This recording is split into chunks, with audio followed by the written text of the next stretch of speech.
Hey, what is up? Welcome to this episode of the Entrepreneur to Entrepreneur podcast. As always, I'm your host, Brian Lofrumento. And I'll tell you what, one theme of our content this year that so many of you listeners have really enjoyed is e-commerce, and more specifically, the magical, mysterious world of Amazon. That's why we've gone out, we found someone who's amazing at navigating that complex world and simplifying it for all of us here. He's got an incredible marketing and sales mind to go along with it. So let me tell you about today's guest. His name is Josh Gibson. He's the CEO and founder of the Sojourn Group. Josh has been recognized for his effective leadership, exceptional communication skills, and ability to develop individuals.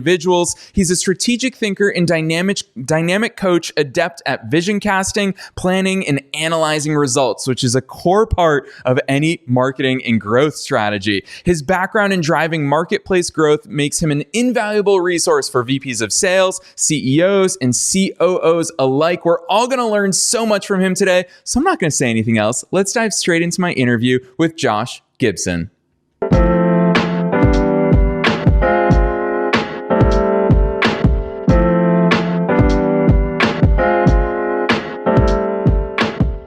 All right, Josh, I'm so excited that you're here from beautiful, scenic Seattle. Welcome to the show.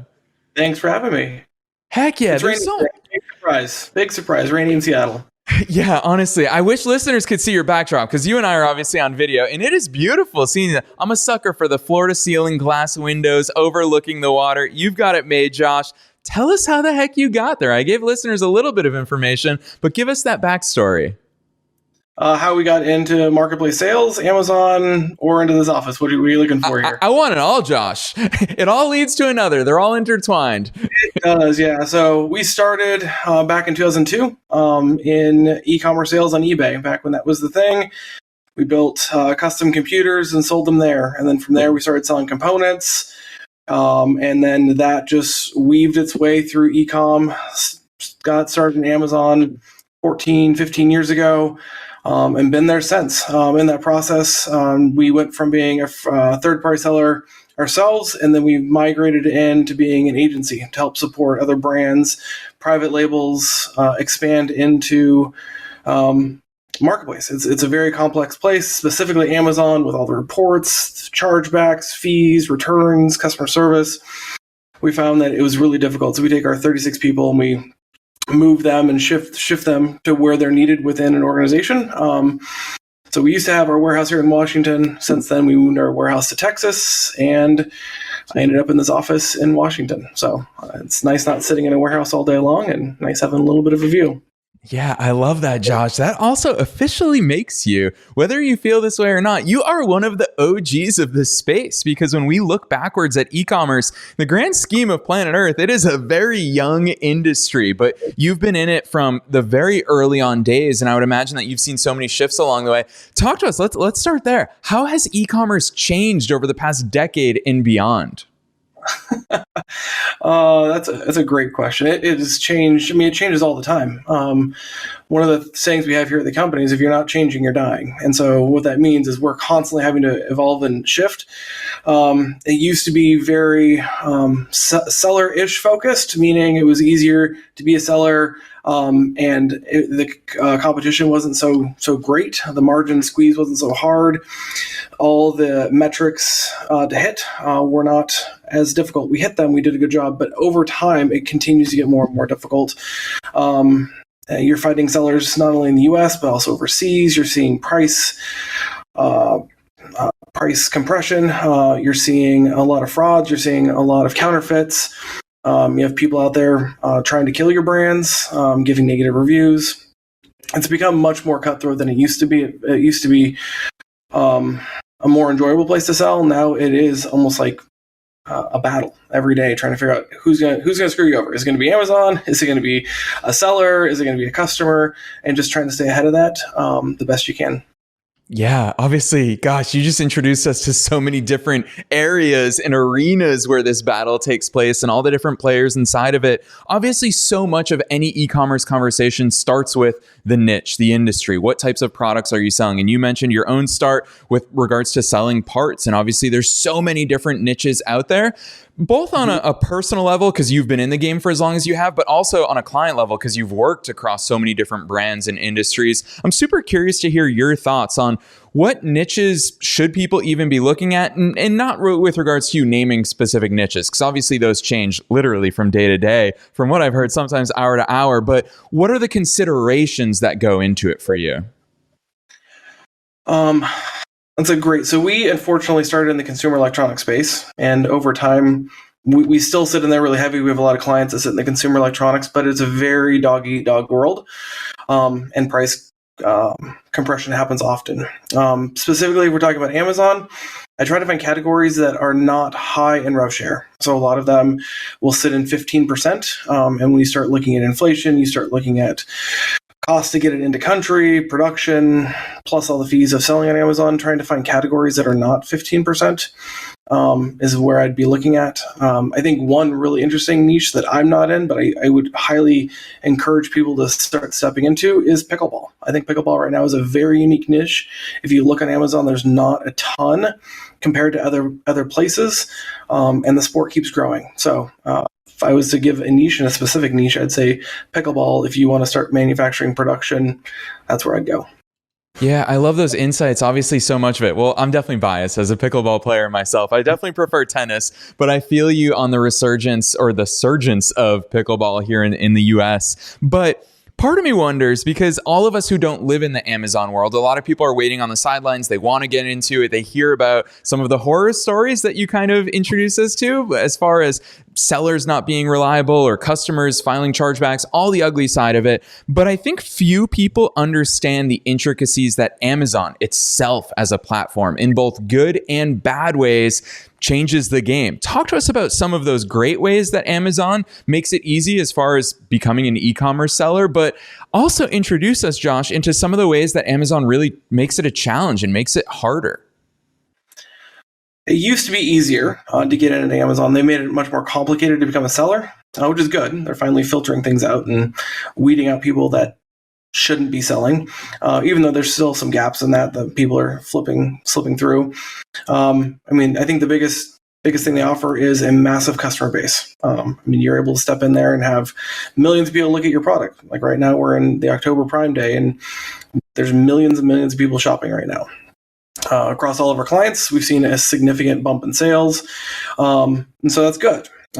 From the other side of it, one of the comments or one of the quotes we have here is, Amazon will be beautiful to your top line. Your top line will look amazing, but it eats your bottom line for breakfast, lunch, and dinner. And so we as an agency spend a significant amount of time understanding where those where the holes are in the ship and patch them the best way we can.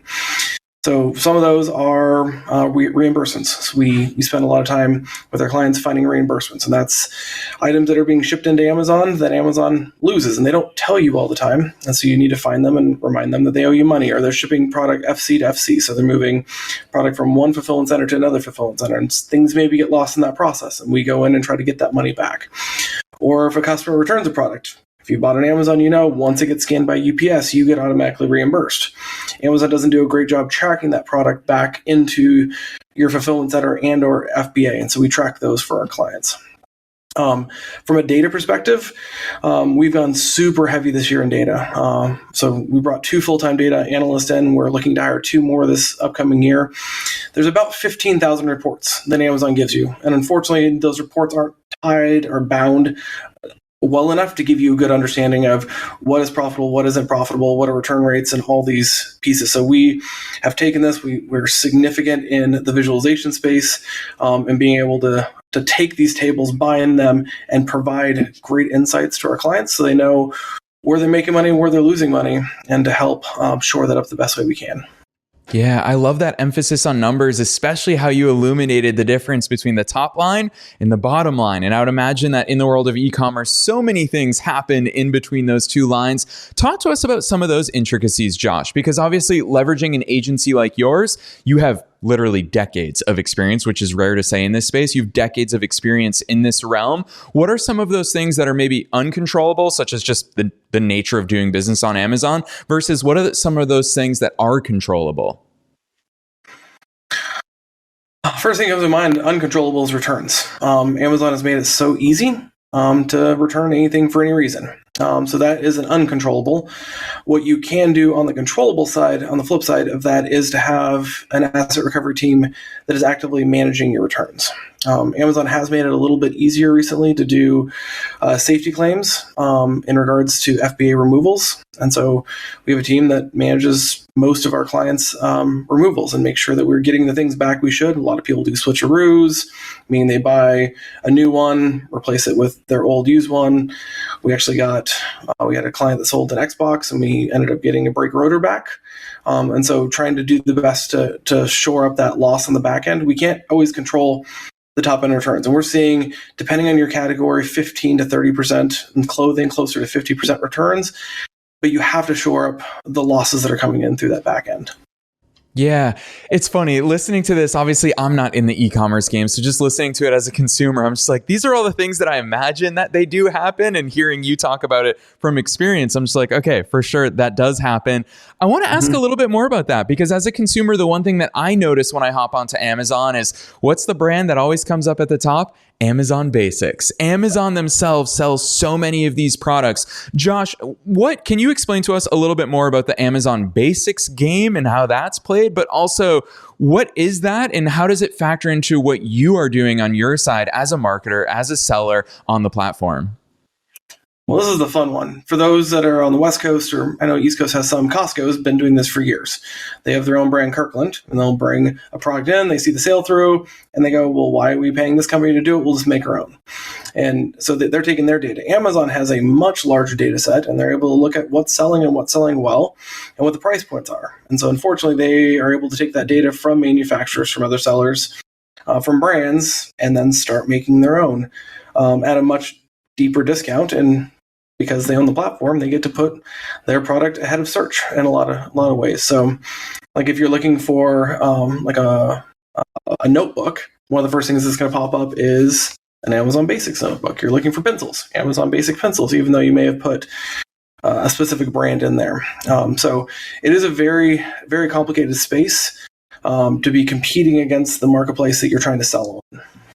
Yeah, it's interesting. Hearing the way that you phrase that, it does show how ludicrous, I would imagine, at times of a game it feels like you're playing. With that said, though, obviously you're really good at what you do. So I'm super curious to hear your insights as to how do you start outranking Amazon on their own marketplace? What are the keys there? Are we talking about the way that you title the product? Are we talking about the description, reviews, the brand? It's a word that you've mentioned a few times already, which is fascinating to me. The brand behind e-commerce selling. I'm sure it's a combination of all of it. Dispel some of that for us. Yeah, fair enough. I do think brands have kind of come to die in the Amazon ecosphere. So back in the day, you go buy a name brand. But the more and more people have asked around, can you tell me the last 5 brands you bought on Amazon? They're like, no, but I can tell you what I bought. And so that's changed the buying process and also the branding. And that's what private label is doing so well on Amazon. Because if you can get your product up in search, customers don't necessarily care if you're a brand. And one of the things you were asking about, is it title, is it bullet points, is it description? I would say it's all. So one of the things our agencies hyper focus on is listing optimization. And what I mean by that is trying to make the listing as SEO friendly as it possibly can. And there's various ways to do that, from the length of the title, what's in there. We also use a lot of AI to help generate. We take competitor listings that are in the space that have done well and some niche ones, and we use those. We do scraping for keywords. We partnering with our PPC team and try to take as many of the words that are converting on PPC plus what we're finding organically, shove those together, maximize our title because they give you a certain amount of your title. We have bullet points. We do the same thing. We maximize as much as we can in bullet points. Same thing with description. With A+ content, we do alt text to make sure that we're maximizing as much organic traffic as we can.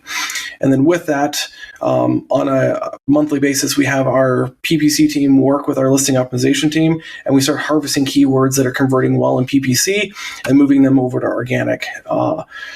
Working with that as well, trying to get our click-through rate and our conversion rate higher, which also brings down our BSR. So we spend a lot of time just on listing optimization, trying to reduce spend on the advertising as much as we can and make it as much organic.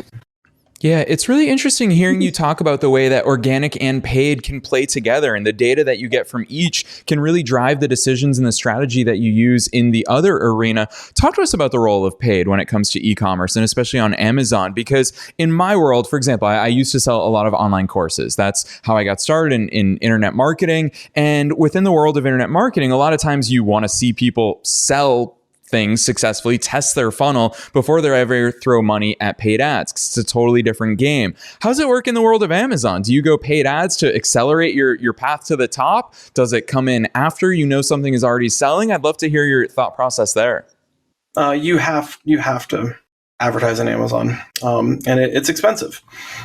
It takes some time. It takes about 30 days to get a good run, especially if you're launching a new brand, you're a new product that you may not have had in your catalog. You can utilize the honeymoon stage the best way you can. You need to be making sure that you're doing an auto campaign, harvesting as many words as you can, start working on broad, exact phrase, and start tuning it in. But you have to have an educated, smart person that has been seasoned within PPC to know how to take all that data and distill it down and be able to use it. And that's why we have, over the last year and a half, moved into a spot where we don't make moves or decisions without data. We'll do some A/B testing, but data is the one that drives keys. So with that is you have to do PPC on Amazon. But the thing is, if you're not monitoring it, your ACOS, your ACOS is going to go through the roof. Your ROAS is going to tank to the floor, and it's not going to be worth it. I mean, there's some brands that we've helped take on that had a 50 to 75% ACOS, and they were losing money because they didn't understand what was going on with their ads. So it's got to be something that you are actively engaged in. But if you're not engaged in it, you're not going to move. Yeah, I can imagine it's a very quick way to not only grow a brand on Amazon, but it's probably a very quick way to also lose a lot of cash if, as you say, you don't stay on top of it and you don't know what you're doing within that realm. And from here, part of what I keep hearing pop up for you is that obviously, and it makes sense that you guys are hiring in this domain, is obviously your obsession with metrics. What are some of these? And I know you're throwing some acronyms out at us, but break down those metrics that you pay attention to when it comes to successfully selling on Amazon. There's so many. If we look from a tactical standpoint, you have return rates, you have on-time shipping rates, you have on-time delivery rates, or on-time delivery times. And so there's certain metrics that Amazon holds you to be a seller, and making sure that if you don't hit these, they can pull you off the platform. Then you need to, I think it's really important to understand on the return rate metric, like what is your overall return? What is that percentage of your sales that is coming back? Because as I said, Amazon will eat your bottom line for breakfast, lunch, and dinner if you're not paying attention to it. We like to look at the percentage of sales to shipping. So if we're shipping items into FBA, how much that sits in the overall profitability metric. In Amazon, it's ACOS, which is the average cost of sale. So how much it's costing to actually sell that product, the return on investment, understanding, are we using the dollars in the right way? We look at, it's not necessarily metrics, but we bring a lot of data in from the Amazon payout, and we break that down and convert all that over to make it clean. Because if anybody's ever tried putting an Amazon payout into their ERP or QuickBooks, it's not the easiest thing to track. There's a lot out there. It's just a matter of distilling it and finding out how you want to see it and what do you do with it. Yeah, with all of those. And it's funny to me because we haven't even talked about the fulfillment side of things. We haven't even talked about the product sourcing side, which, Josh, I definitely want to get into with you here today because I know it's one of the areas that we receive a lot of questions from listeners about, and that is that product sourcing. When we log on to Instagram or Facebook, we see all these ads from people trying to sell you online courses about selling on Amazon, and they make it seem so easy. They make it seem like you go to Alibaba, you find some cheap products, you ship it to Amazon, you use FBA, and boom, you're a millionaire overnight. Obviously, that's not the reality of it. Talk to us about, I mean, it could be one viable product sourcing method, but talk to us about the different types of products, how to source them. Are a lot of brands making their own products? Are they getting into the manufacturing business? Are they just sourcing from third parties like Alibaba? What's that landscape actually look like behind the scenes? There's a few ways of doing it. You could do the Alibaba route, but if you do that, and if you've been searching before, you'll see the same product branded 8 different ways, which isn't really that great of a differentiator. We had a client, I don't know, 3 years ago, when we first started doing some of this, is they did glass, like glass for your iPhone. Talk about a complex market to sell in, and they were all the same. We found more and more success from people that have industry experience, and then we're able to take that and move it someplace else. So imagine someone was a shoe. No, they know shoes. They've been in shoes their whole life. And so they know the brands, they know what sells, and then they start sourcing a manufacturer to make something similar that is competing. Because, like, as I said, brands are fading. And so if you're able to get a similar product at a much better price and you do a good job with your organic listing optimization and good PPC, you can start playing in that space relatively quick, as long as it's a quality product that you're putting out there. I'd find something that is more niche and not so generic. You can play in those spaces that are really, really heavy, but you'll find yourself in a much better spot if you go private label and have a unique product on the manufacturing side.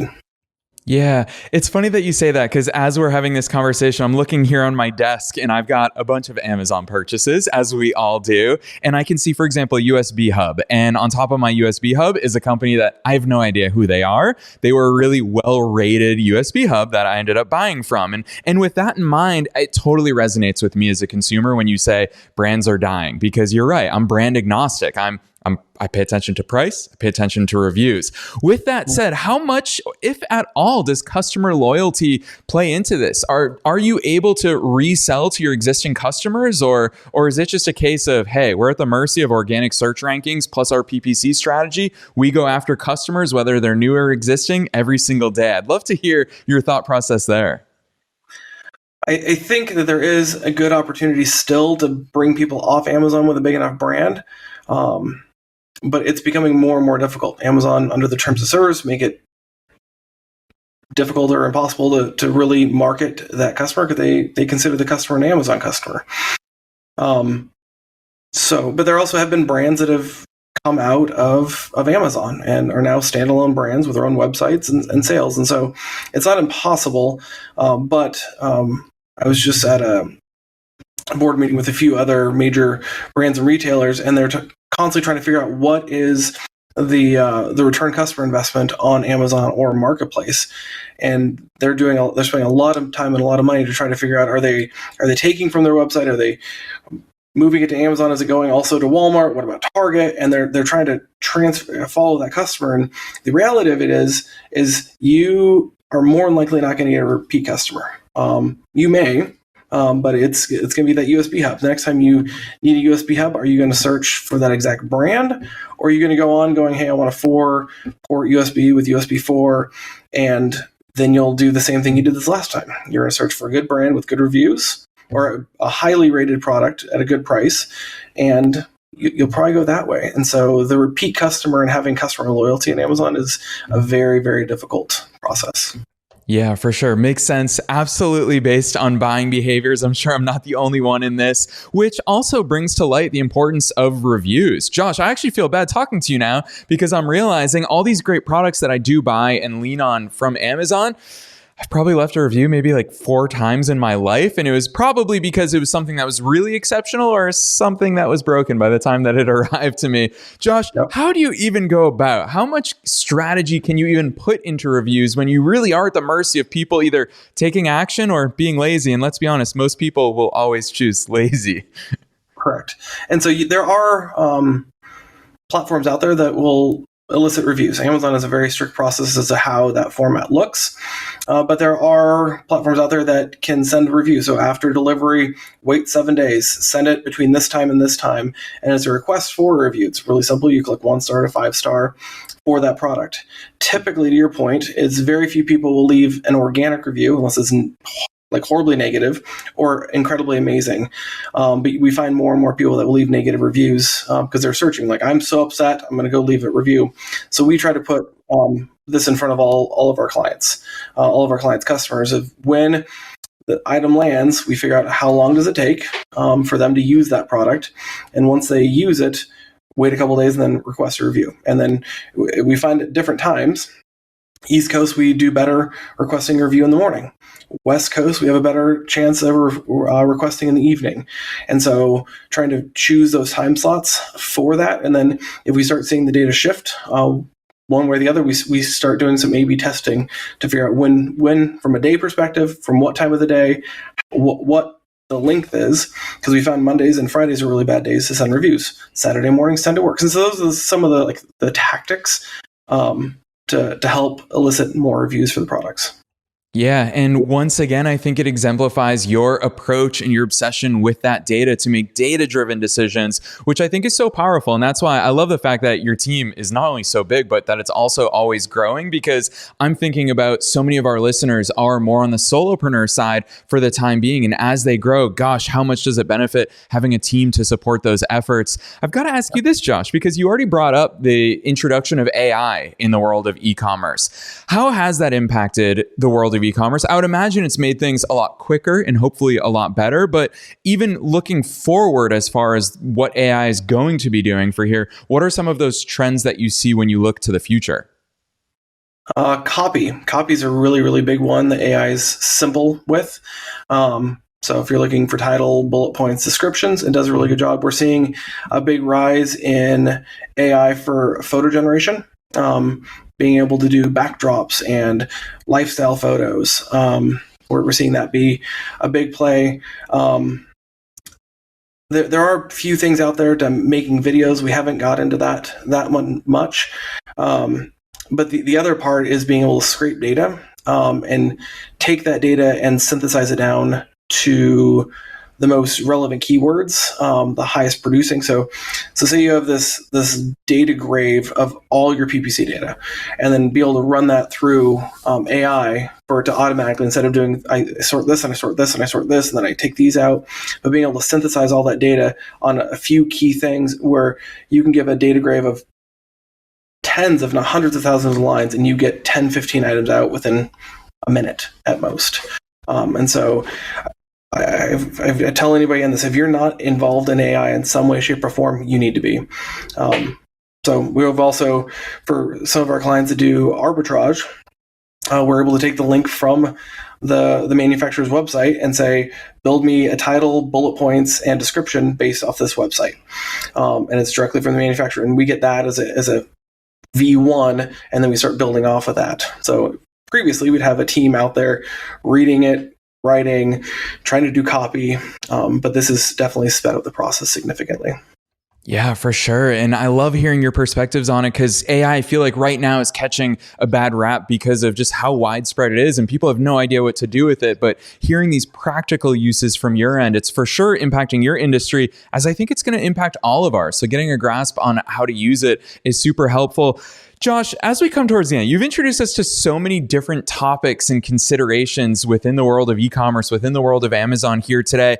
I want to ask you about inflection points, because I know that every industry and every business model has different inflection points. For example, if you have an agency going from zero to your first $100,000, there's a different set of questions that will take you from $100K to your first million, to your first 10 million after that. What are those inflection points in the world of Amazon, in the world of e-commerce? Like, is it, easy to go from 0 to 1? And then is it hard to break past 500,000, 1 million? What are some of those inflection points that you've seen along the way? I think it's at least two-sided here, right? And so one is the team you have behind you. We find ourselves often talking with up-and-coming brands within the private label space that are operating one or two people. And the founder is also the PPC person, which is also the customer service person, which is also the sourcing person, which is all right. And you just get spread so thin. And you can only do so much with that amount of work, right? Meaning the CEO actually, or the founder, can't go out and source. They can't do the things that they are good at for the business because they're wrapped up in the minutia. And so one is understanding the strengths of the founder and the strength of the people that are on the team, especially when they're small, and find ways to to expand those. And that's where, as an agency, we found ourselves to be really helpful, because you go do what you want to do. We have a team from customer service to listing to brand managers to PPC to data. We have all those. Let us take our experience and you go do what you want to do. And then the second part of that is financing and sourcing. And so that's where you might be able to run this thing under the first $1 million, relatively easy. But to get above that 1 million, it does require a significant amount of cash, capital, and resources, because you have lead times in FBA, you have lead times for payout. So you need to have a good amount of cash sitting in a bank or on a loan just to be able to turn that. Because by the time you purchase it, depending if you're on terms, let's pretend you're not on terms. You buy it, it takes a week to get shipped to you. So now you're 1 week in. It takes a day or so to get it prepped for FBA. You ship it into FBA. It takes a week to 2 weeks. You sell it. You're on a 2-week cycle for payouts. So very quickly, you can see that you're 4 to 6 weeks out from the time that you bought it to the time you get your first pay. And so being able, on the early stages, to put as much cash in the bank as you can to allow yourself to scale. Yeah, so many considerations there, Josh. As I teased at the top of this episode, I love the fact that you can show us the complexities of it, but also the simplicities of understanding, hey, these are all the different moving parts. These are essentially, I'm picturing it as departments, which is why I think that it's so awesome the way that you've built your team over the years, is because you address, here's the data and analytics side of thing, here's the PPC side of the world, the fulfillment, the customer service, all of that. So I love how you've introduced us to all the different departments behind a successful e-commerce business, an Amazon business. So, Josh, this is the hardest part of the interview for me, or for you, easiest part for me, and that is to somehow summarize for listeners hearing this, and they've been itching to get into the e-commerce game, or they've been itching to up-level their e-commerce game. We've had so many amazing e-commerce guests throughout 2023 so far, and a lot of listeners are taking action and launching their own brands or sourcing products. What's the action that you want them to take? What's something that they would benefit from as they look to be successful in the e-commerce game, and specifically selling on Amazon's marketplace? I would find someone to partner with. And what I mean by that is an agency, finding people that know the space better than you. Because Amazon is a behemoth in and of itself. We walk along some fairly large manufacturers and brands, and they know their space well. You get into Amazon and it's a jungle. And so I would say find someone or find an agency that can help support you. That's also not going to take you for granted or advantage of you. There are some agencies that take a significant take out of your spend for PPC or top line sales from a sales perspective. But find someone that's going to be on your team. Find someone that's going to work with you. I love the opportunity to talk to any of you about that and see if there's something that we can support and we can help with. But bring someone on, find a bolt-on solution, because building out your own team gets highly expensive. I mean, you're looking $70,000 to $100,000 for a good Amazon person, and that's just one person. That's not going to be able to cross-dock everything within your organization, from customer service to feedback to FBA to account health. And there's so many different buckets that need to be taken care of that one person can't do it. And typically if you find a good agency, you'll find someone that can do all those roles for about 1 to 1.5 employees. Yeah, Josh, I love that advice, especially because as you're talking about this and introducing us to the Amazon game, what I'm hearing is I'm thinking about taxes. And I'm just like, we all inherently know we'll never understand 70,000 pages of the tax code, which is why we turn to an expert. And here in the Amazon game, you've introduced us to so many concepts and considerations here today that it makes sense to partner with people who have understood this, who have been in the game, and who have mastered it. Because there's no way for us as individuals, or even if you've got a small team, to master all of these aspects, which, Josh, is a natural segue. The stage is yours for listeners who want to have a conversation with you, who want to understand more about what your agency does and how you help so many other sellers. Drop those links on us. Where should listeners go from here? You can check out sojournconsulting.io. Again, that's sojournconsulting.io. We're in the middle of doing a revamp, but the data's there, the contact information's there. Also, I'm assuming we'll be able to put my email, which is josh@sojourn, SOJOURN, GRP, which is golfromeopaul.com. Shoot me an email. We will give you one optimization on your catalog for free. And what we'll do with that is we'll track it. So we'll give you title, bullet points, and description. We won't touch A+ content just because that takes too much time. But what we'll do is we'll give you the information. You can choose to do with it what you want, upload it. Let us know when you upload it. We'll track BSR. We'll track your category ranking, and then we'll follow up with you in the next 2 to 4 weeks and let you know how it went. We haven't found anybody that has taken a one free optimization and has not come back and said, okay, let's keep going. So it's yours for free. If it grants you more sales and you're able to increase your revenue, great. But just want to throw that out there. Yes, a very generous offer, Josh. I absolutely love that because it's of service to your future clients. And of course, it's of service to your business, showing how good you are at what you guys do. So listeners, you already know the drill. Wherever it is that you're tuning into today's episode, scroll right on down. You'll find those links as well as Josh's email address. We're going to mask it so you guys actually have to type it in when you email him so he doesn't get inundated with spam, as tends to happen with any email address listed on podcast notes. But listeners, definitely go down, check those show notes, find that link to Josh's agency, get that help. If you are an e-commerce owner and you want that free optimization, take them up on that. I want to hear these success stories. I love hearing how many people, listeners or guests or entrepreneurs who tune in, are able to partner with guests who are amazing at what they do. So don't be shy. Take Josh up on that. Otherwise, Josh, thank you so much for coming on, being so generous with the depth of your knowledge here on the Wantrepreneur to Entrepreneur podcast. Thank you.